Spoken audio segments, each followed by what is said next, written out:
Good evening and welcome to On the Record. I'm your host, Adam Jasser. America under Donald Trump appears to be bent on dismantling the world governance system it created exactly 8 years ago, at the end of a devastating war. Whether this is indeed the case and what it means for European security, that is a question we will address with Anders Fogh Rasmussen, former Secretary General of NATO. But before that, a short report. For decades, Europe relied on the United States as the backbone of its security. NATO was built on the premise that an attack on one member was an attack on all, and that Washington would always be there to lead the response. But that assumption is no longer safe. Donald Trump's return to the White House has raised fundamental doubts about America's reliability as an ally. In a series of statements, Trump has berated European allies and appeared to side with Russia rather than Ukraine in his efforts to bring an end to the war. Pledges by Europeans to substantially increase defense spending and take much greater responsibility for their security seem to fall on deaf ears in Washington, prompting even staunch Atlanticists to express alarm. The top priority of my government will be to secure step-by-step independence from a dangerous and unpredictable Trump-led US, which essentially could care less about Europe and has an inexplicable relationship of dependence with Russia. Unclear whether we will still speak of NATO in present shape, we may need to have a European substitute by June. European leaders are facing a stark reality. If NATO's strongest member can no longer be counted on, then the alliance itself may be at risk. Nowhere is this more evident than in the debate over how Europeans can secure peace in Ukraine, if and when an armistice is signed. President Volodymyr Zelensky has suggested that 200,000 European troops may be needed to maintain stability if Ukraine's military cannot sustain a 1 million-strong force on its own. Other estimates suggest a smaller but highly capable force. My estimate would be a force of about 2 to 3 divisions, that's somewhere between 40 and 60,000 forces, with air cover, with air and missile defense capabilities, and also long-range strike. Enough to really hurt the Russians. Britain has already signaled its readiness to contribute, with Prime Minister Keir Starmer pledging a full part in ensuring stability. Others are more cautious, precisely because it is not clear whether the United States would even act as a backup and nuclear backstop for any European-led force. The question of security guarantees is essential for Ukrainians, who fear that if a flawed peace deal is forced upon them by the US, Russia will use the break in fighting to rearm and attack again. Current and former NATO officials are painfully aware of the enormity of the task facing the alliance. Our guest today, Anders Fogh Rasmussen, former NATO Secretary General and Prime Minister of Denmark, has warned that Europe cannot count on the US forever. His advice to European allies is clear and uncompromising. They must raise defense spending to 4% of GDP, consolidate their fragmented defense industries, and be prepared to deploy a European-led force to Ukraine. Good evening, Mr. Rasmussen. Thank you very much for joining our program. History seems to have accelerated in recent weeks, and serious people are beginning to contemplate America's U-turn when it comes to guaranteeing peace in Europe. How bad is it? Tell us. Actually, it's very bad. I think we are now at a turning point, a point where we are approaching a new world order, a world order where the big and strong countries think that they can dictate terms to the smaller and weaker countries. And in Europe, we should counter that new world order by stepping up to the plate and invest much more in our own security. We are on our own now. Right. You are a former head of NATO. So let me ask this straight. Is Article 5 of the NATO Treaty still in place, or is it being displaced? Article 5 is still in place. It's an article that states that we consider an attack on one ally an attack on all allies, and we will help each other if a NATO ally is to be attacked by Russia, for instance. It's still intact, but we have to realize that the burden sharing within NATO has to change. We need to ensure a more fair burden sharing. Too long, we in Europe have invested too little in our defense. Now we have to carry a heavier part of the burden. Right. You provided an excellent diplomatic answer, but maybe I'll be more precise then. Is America's guarantee that it sticks with Article 5 still valid? According to President Trump, he has indicated that he wouldn't feel obliged to help NATO allies that do not live up to the NATO target of investing at least 2% of their GDP in defense. Now, 23 allies out of 32 allies do live up to that criteria. So I would expect the United States to live up to its obligations when it comes to Article 5, when it comes to the 23 countries that live up to the 2% target, including Poland. Right. But we cannot, in Europe, take it for granted anymore. No, we cannot take an American assistance for granted, at least not an automatic assistance, and that's why we have to invest much more in our own security. Now, there's a lot of talk about having a seat at the table when peace negotiations on Ukraine start. I find it a bit embarrassing that European leaders are begging for a seat at the table. A seat at the table is not just a thing that you are begging for. It's a thing that you deserve because you have put something on the table. And I think Europe needs to put something on the table, namely to offer to deploy troops to a peacekeeping force in Ukraine when and if there is a peace deal to control. If it was up to you, how would you organize this European force on the ground? Under which mandate? With what kind of strength, backup? How would you organize it if you were still in charge at NATO? First, we do not need any mandate. We need an invitation from the Ukrainian government. And if the Ukrainian government invites NATO countries to deploy troops in Ukraine, that is a mandate, that is a legal basis for deployment. How could we do that? I would suggest in the short term to create a coalition of the willing countries in Europe that are capable and willing to invest what is needed to deploy troops to a peacekeeping force in Ukraine. What about the nuclear backstop? Because this was raised by President Macron, by other European leaders, that such a force would need a US nuclear backstop. Is that realistic expectation? Yes, I think so.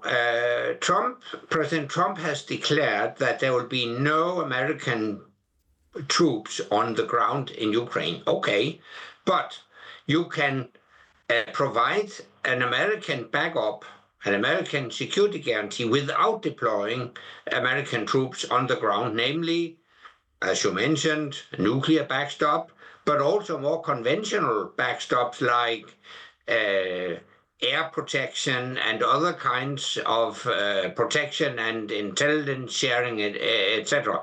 There are a lot of ways in which the Americans can provide help to a European peacekeeping force, including to tell Putin, if you, Putin, attack the Europeans, then we, the Americans, will engage and counterattack. That would be pretty close to an Article 5 guarantee.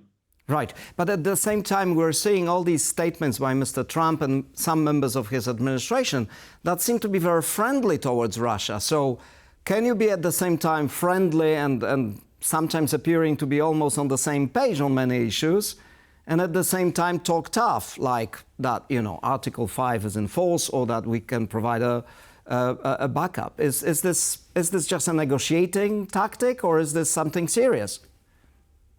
No, I'm astonished by those statements from the American side, because if you give concessions to the Russians even before negotiations have started, then you weaken your own negotiation position.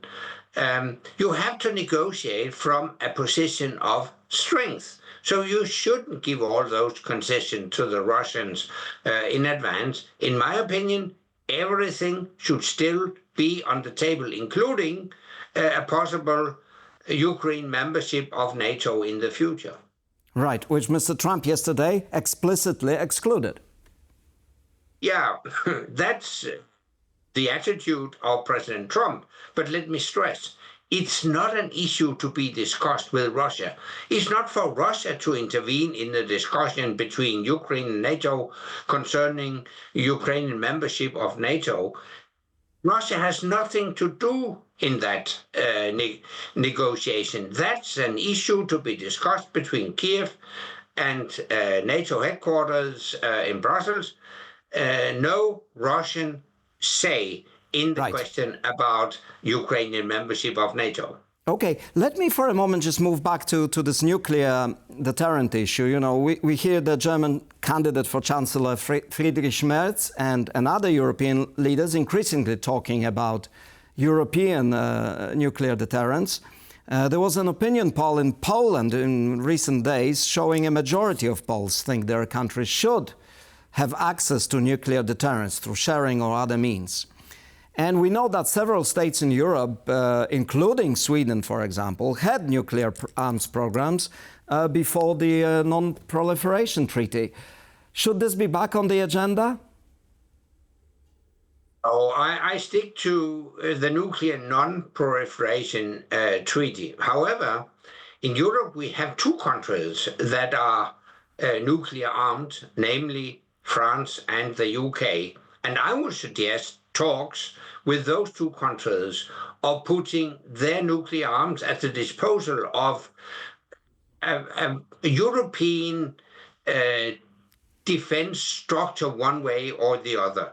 I think it would make sense to include existing nuclear arms into the defense of Europe. Should that fail? Should France insist its nuclear doctrine does not allow this? And should the UK also say, no, we keep our nuclear arms to ourselves? Should, let's say, another coalition of the willing, including, I don't know, the Baltic states, the Nordics, Poland, you know, this new alliance that we see within NATO, should they pursue nuclear arms in a worst-case scenario?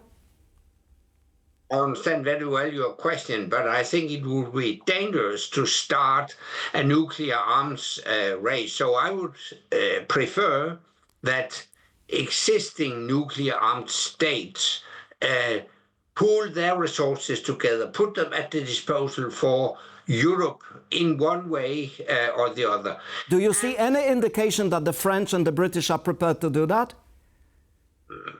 I wouldn't exclude that. I will remind you that President Macron has very often spoken about European autonomy, increased European capacity, military capacity, etc. So if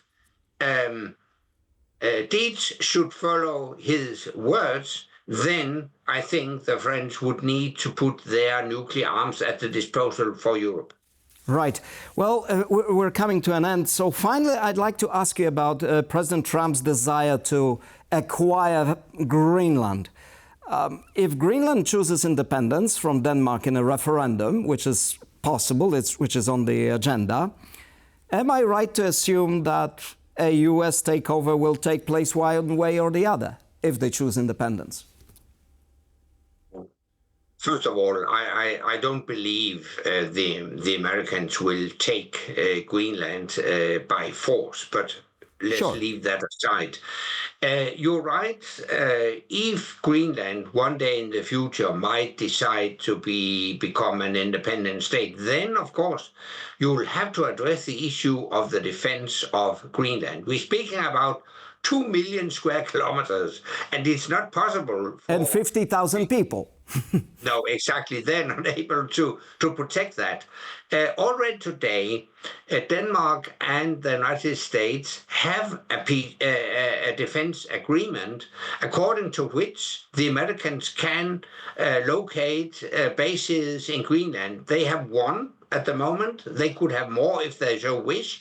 And in the case that Greenland decides to become an independent state, then I think a prerequisite for that would be an agreement with the United States and Denmark how to defend Greenland in the future. But pardon me for saying this, but if the Greenlanders vote in a referendum to be independent, why would Denmark still be involved in such talks? Why wouldn't they be just bilateral talks between the Greenlanders and the US? Because at the end of the day, this is a historical tie between Greenland and Denmark. We've been in Greenland for 600 or 700 years, so we have very strong ties, and we have a clear procedure for a decision on independence for Greenland, namely a referendum in Greenland, negotiations between the Greenland government and the Danish government. It has to be approved at the Danish parliament as well. So at the end of the day, it will be joint negotiations between Greenland, the US, and Denmark. Can I ask you a personal question at the very end? Do you feel bitter about the way America has treated Denmark? It's one of its staunchest allies in Europe. No. I actually, to speak very honestly about it, I find it shameless the way the American president and also the vice president have articulated their desires to acquire Greenland. During my whole life, since childhood, I have admired the United States. I admired President Reagan. As Prime Minister, I worked closely together with then President Bush. I'm so disappointed to see the new course of America. I still consider NATO the cornerstone of security in Europe, but we cannot take American assistance for granted, and this is why we have to invest much more in our own security. Mr. Rasmussen, thank you so much for being with us tonight. You're welcome. This was On the Record. Thank you very much for watching. See you next week.